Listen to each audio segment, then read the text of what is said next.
Nous travaillons pour l'association Horizon qui est basée à Meaux et dont la fonction est de réinsérer socialement des personnes en difficulté, tant du point de vue social que du point de vue judiciaire ou du point de vue de leur vie privée familiale.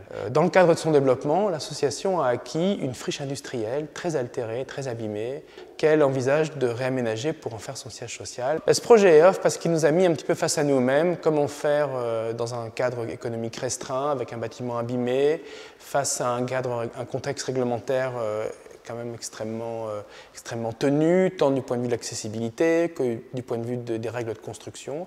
Et donc nous avons fait un certain nombre d'arbitrages, tant avec les services de la ville qu'avec le maître d'ouvrage, pour trouver une réponse qui soit rationnelle et raisonnable, mais qui soit aussi adaptée au contexte.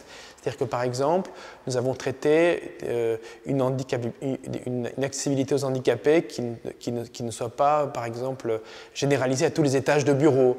Nous avons fait accepter au maître d'ouvrage de ne pas réhabiliter la totalité de l'infrastructure existante. Nous avons discuté avec le client pour qu'une partie des aménagements intérieurs et l'ensemble des aménagements extérieurs soient faits sous forme d'autoconstruction par leur personnel en réinsertion.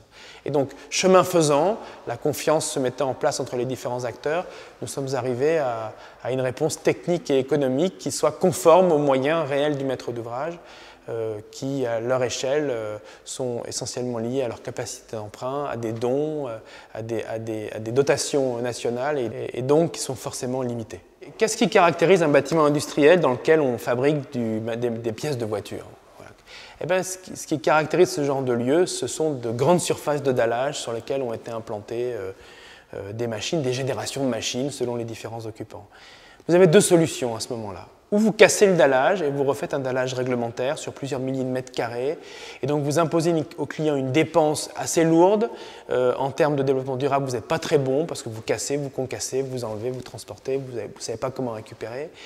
Et en plus de cela, tout ça pour respecter un cadre réglementaire, le cadre réglementaire actuel pour la mise en œuvre de dallage dans des bâtiments publics. Ou, si vous raisonnez autrement, vous vous dites, voilà, c'est un dallage industriel. S'il a supporté des machines, il va bien supporter des gens. Même s'il est abîmé, on le répare. Mais évidemment, en le réparant, il ne sera pas conforme à la norme. Donc on va discuter avec le maître d'ouvrage pour qu'il utilise son dallage réparé en l'état, mais qu'il sorte de la garantie donnée par le maître d'œuvre face à son maître d'ouvrage sur la pérennité de l'ouvrage.